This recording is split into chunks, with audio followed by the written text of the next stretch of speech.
Hello kids, welcome to T2 learning. अगर हम inventions की बात करें तो आप इन्वेंशन ऑफ व्हील के बारे में जान चुके हैं।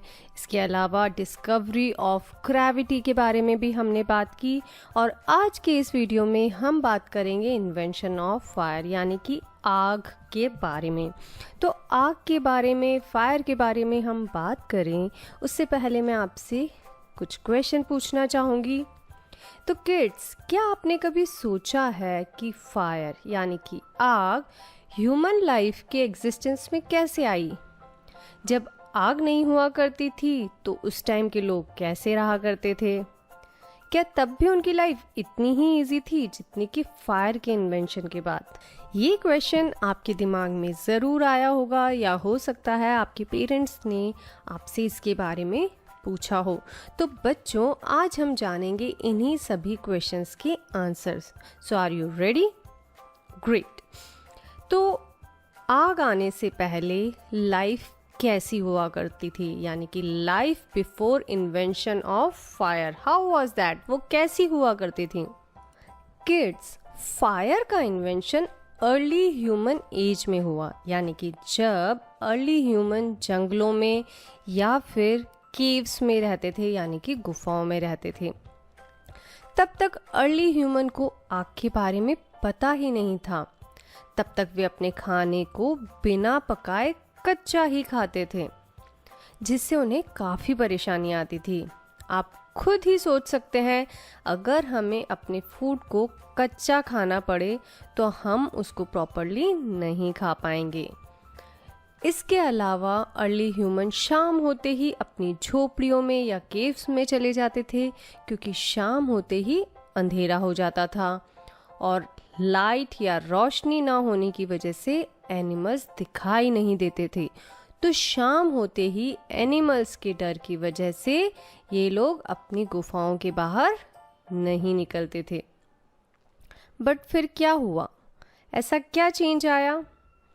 बच्चों, फायर के इन्वेंशन से पहले अर्ली ह्यूमन यही समझता था कि फायर जैसी कोई चीज़ नहीं होती, क्योंकि वो तब तक एग्जिस्टेंस में नहीं आई थी। आप ही सोचिए, आज से 10 साल बाद कोई नई चीज़ आ जाए तो वो आज आपको नहीं पता होगी ना। वैसे ही उनको फायर के बारे में नहीं पता था और उनके अकॉर्डिंग उन्हें वैसी ही लाइफ पूरे टाइम जीनी पड़ती। तो बच्चों, फायर के इन्वेंशन के पीछे एक बड़ी ही इंटरेस्टिंग स्टोरी है। ये स्टोरी है कि एक बार जब अर्ली ह्यूमन पत्थरों से अपने हथियार बनाने के लिए उन्हें एक जगह से दूसरी जगह ले जा रहे थे, तो उन पत्थरों में से एक पत्थर नीचे लुढ़क कर गिर गया और ये पत्थर जब नीचे गिरा तो नीचे रखे पत्थर से टकरा गया।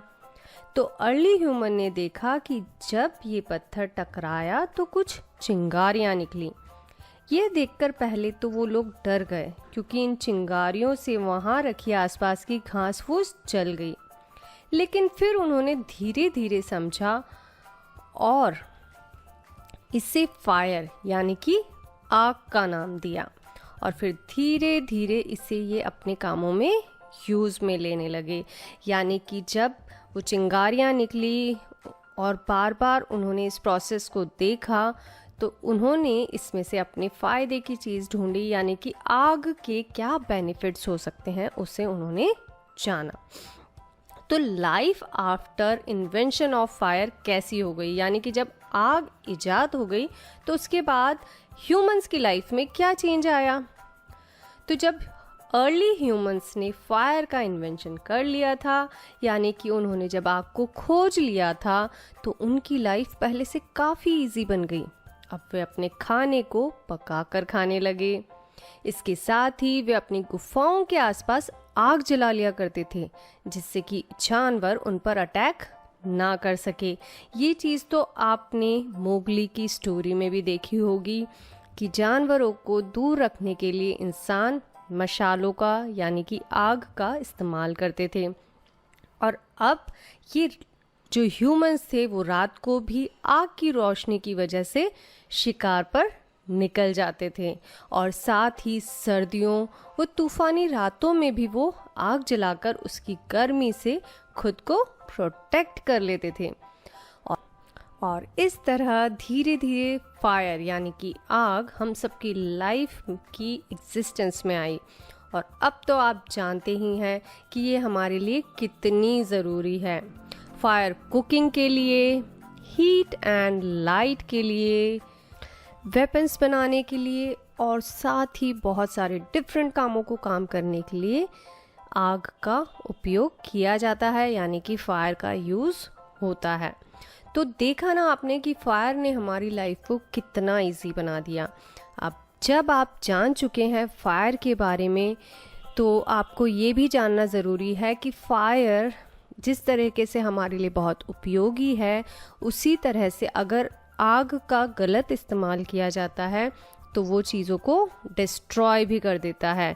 तो आपको ये समझना है कि आग को अच्छी तरह से यूज़ में लिया जाए तो कहाँ कहाँ पर ये हमें फ़ायदा देती है और कहाँ पे इसके गलत इस्तेमाल से कुछ नुकसान हो जाता है। तो ये चीज़ें आप डिस्कस कीजिए अपने पेरेंट्स से, अपने फ्रेंड्स से, और अगले वीडियो में हम फिर मिलेंगे। तब तक के लिए बाय बाय।